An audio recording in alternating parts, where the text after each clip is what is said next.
OSSC site रे 30 मार्च रे प्रकाश पाई CHSL बड़ नोटिफिकेशन जार योग्यता आपणकर +2 पास रोचे आपण मानकर बयस 18 किंबा 21 रु 38 वर्ष होइथिले एप्लाई करि परिबे। लास्ट डेट 24/5/2024 पर्यंत रहिबो।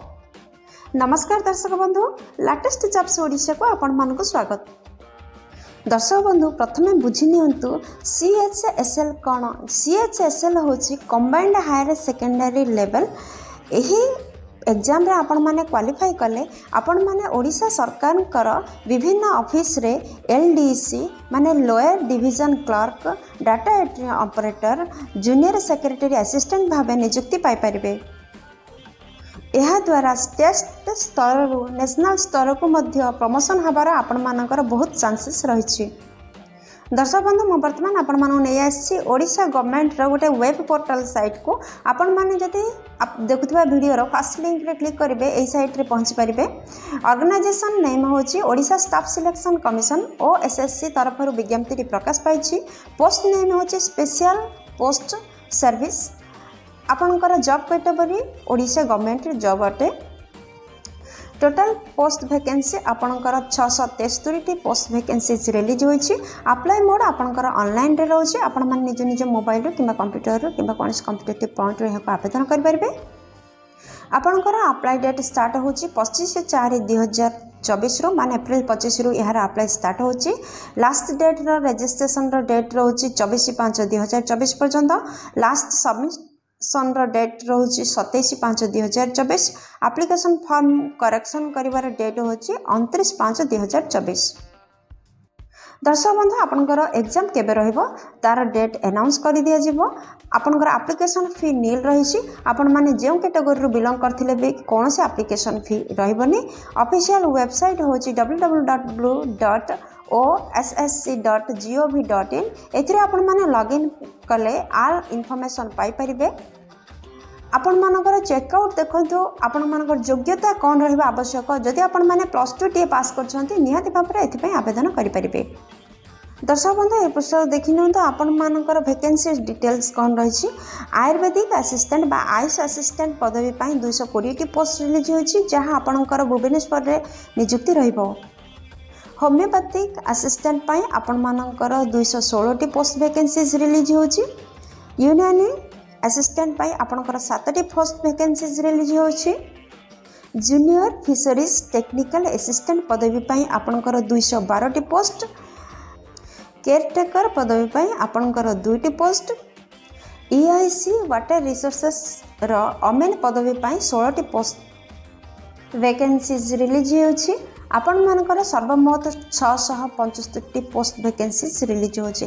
दर्शक बंधु, एप्लिकेशन फी अछि कि नहीं देखंतु। आपण माने जेउ केस रो बिलोंग करथिले मध्ये आपण मानन पई किछि भी एप्लिकेशन फी नाही। नो फी रहिछि समस्तन पई। समस्त देयमुक्त आवेदन करि परिबे। दर्शक बंधु, ए प्रश्न देखि नंतो आपण मानकर एज लिमिट कोन रहबा आवश्यक। आपण मान जदि आयुर्वेदिक आयुष असिस्टेंट पई आवेदन करचंती 18 रु 38 वर्ष हेबा आवश्यक। होमियोपैथिक आयुष असिस्टेंट पई मध्ये 18 रु 38 वर्ष हेबा आवश्यक। यूनानी आयुष असिस्टेंट पई 18 रु 38 वर्ष हेबा आवश्यक। जूनियर फिशरीज टेक्निकल असिस्टेंट पई आपणकर 21 रु 38 वर्ष आवश्यक। केयरटेकर पई मध्ये 21 रु 38 वर्ष आवश्यक। ओमेन पई मध्ये 21 रु 38 वर्ष आवश्यक। दर्शक बंधु, ए पुस्तक देखि नियंतु आपण माना केउ पोस्ट पई कोन क्वालिफिकेशन रहबा आवश्यक। आपण मान त जानले एटा +2 लेवल रो एग्जाम अटे, किंतु केउ पोस्ट पई +2 साइंस मध्ये दरकार होछि। देखंतु फर्स्ट आपनकर आयुर्वेदिक आयुष असिस्टेंट पई +2 साइंस करथिबा आवश्यक। सेकेंड रे आपनकर होमियोपैथिक आयुष असिस्टेंट पई मध्ये +2 साइंस करथिबा आवश्यक। यूनानी आयुष असिस्टेंट पई मध्ये आपनकर +2 साइंस आवश्यक रहउछि। जदि आपण माने जूनियर फिशरीज टेक्निकल असिस्टेंट पदवी पई आवेदन करछन्ती ताहाले आपनकर +2 वोकेशनल रहिबा संगे संगे आपण माने स्विमिंग भलो भाबरे जानिथिबा आवश्यक।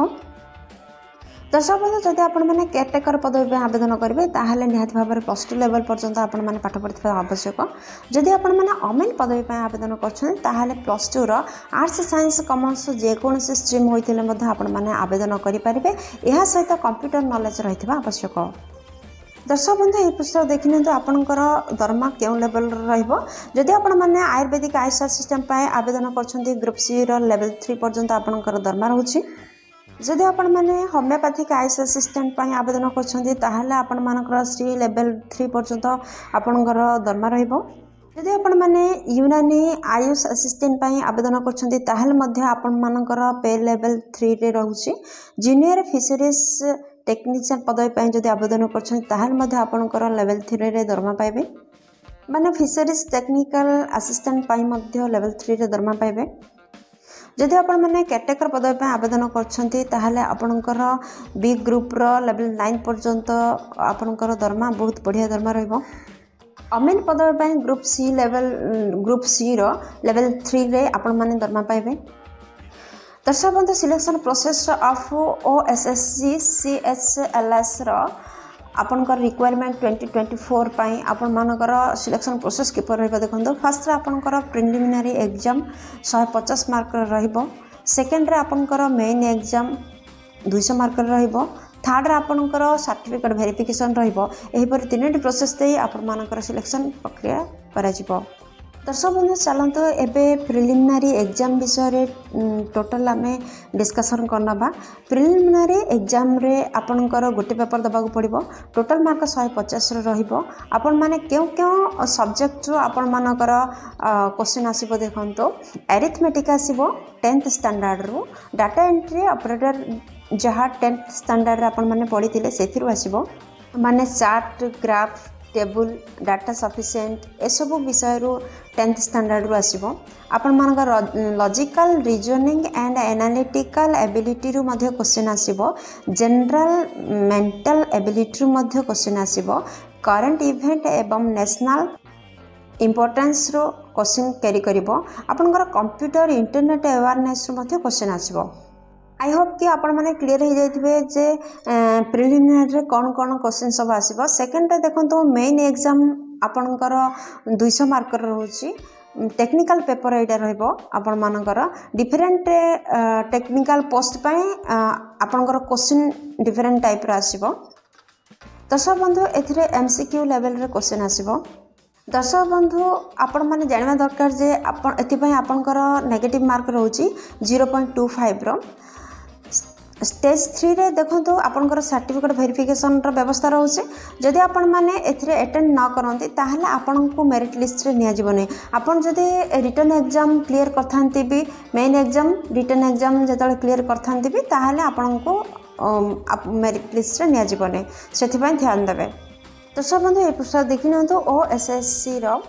CHSL combined higher secondary level रा एग्जाम को आपण माने देबा पय किपर अप्लाई करिवे फर्स्ट ओडिशा गवर्नमेंट रो साइट को जानतो ossc.gov.in रे आपण माने लॉगिन करंतो देन क्लिक करंतो अप्लाई ऑनलाइन लिंक रे होम पेज रे थिबा लॉगिन किंबा रजिस्टर रे क्लिक करंतो आपण माने ऑनलाइन एप्लिकेशन फॉर्म रे रजिस्टर कर सारला पर अपलोड करंतो आपनकर जहाँ सब डॉक्यूमेंट मगा जाइए देन यार गोटे हार्ड कॉपी नहीं नियंतु दर्शक बंधु यहीपरि भाव में अप्लाई करंतु दर्शक बंधु आशा करछि वीडियोटी आपनकर बहुत काम रे लागिबो जदि किछि भी उपकार कर पारछि वीडियोटी को गोटे लाइक कर दियंतु सांग मानक सहित यथेष्ट परिमाण रे शेयर करंतु जदि चैनल रे नुआ अछंती चैनल को सब्सक्राइब करी बेल बटन रे प्रेस करी आले सेट करंतु जहा द्वारा प्रतिदिन प्रकाश पाउथवा सरकारी नियुक्ति विषय रे प्रथमे आपण खबर पाई परिबे बंधु वीडियोटी को ए पर्यंत देखिथिबारु आपण मानको अशेष धन्यवाद पुन देखाबो लेटेस्ट जॉब्स ओडिशा रो नुआ एक फ्रेश अध्याय रे नुआ एक नियुक्ति सूचना सहित से पर्यंत जय जगन्नाथ।